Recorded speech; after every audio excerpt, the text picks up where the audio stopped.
There's some sports in the world that are extremely risky and dangerous, right? For example, there's a sport called base jumping. Anybody heard of base jumping? Well, base jumping is essentially where you run off a cliff with a parachute, and then at some point, at the exact moment, you have to release the parachute, and then you get taken away safely, hopefully. And even more dangerous than that is something called wingsuit base jumping. Basically, you wear this kind of tracksuit that's like a kite, and then you jump off a cliff, and you try to fly like Batman. Of extreme sports, it's probably the most exhilarating. You see these amazing shots of people like flying like birds over atolls in the Indian Ocean. But it's extremely risky and dangerous. So why am I saying this analogy? So in terms of the spiritual path, let's say you've got a friend. He comes up to you and you said, "Oh, did you hear about John?" No, what happened to John? "Oh, John died." "What? How did he die? I just saw him last week. He was fine." "Well, he thought he'd try this new sport. He died." "Well, what was he doing?" "Oh, it was base jumping." And you'd be like, "Well, of course he died. That's stupid, right?" We'd never do that. For example, even just doing parachute jumping, you'd be really, really cautious about that. And it's like that. For something like a really extreme sport like base jumping or wingsuit jumping, you wouldn't go into it not knowing what you were doing. You don't just generally think, well, I want to do kind of sport. It doesn't matter which one it is, and then just randomly pick a sport, right? Unless you're crazy. We think, of course, he was going to die. That's just a stupid thing to do. And so why did I say that? Because that's basically what people do on the spiritual path. For example,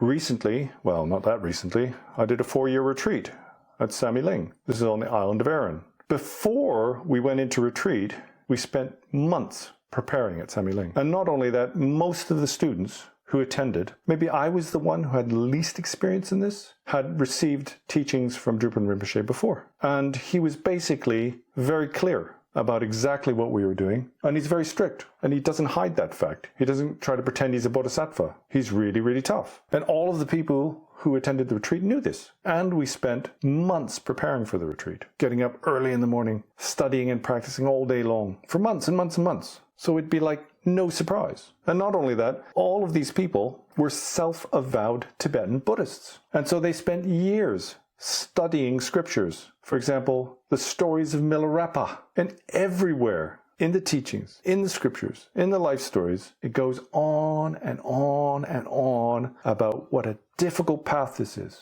The kind of sacrifices you need to make. The goal of Vajrayana Buddhism is to find final emancipation from samsara in one lifetime, and therefore it's an extreme path. That's how it's advertised on the box. If you spend years studying that, and then you know this teacher, and he makes it very clear what he expects of you, and then you go into retreat, and then you complain because it's too tough, to me, that is just mind-boggling. That's just like somebody deciding they're going to start base jumping, and then they complain because it's dangerous, after knowing full well that it's the most dangerous sport in the world.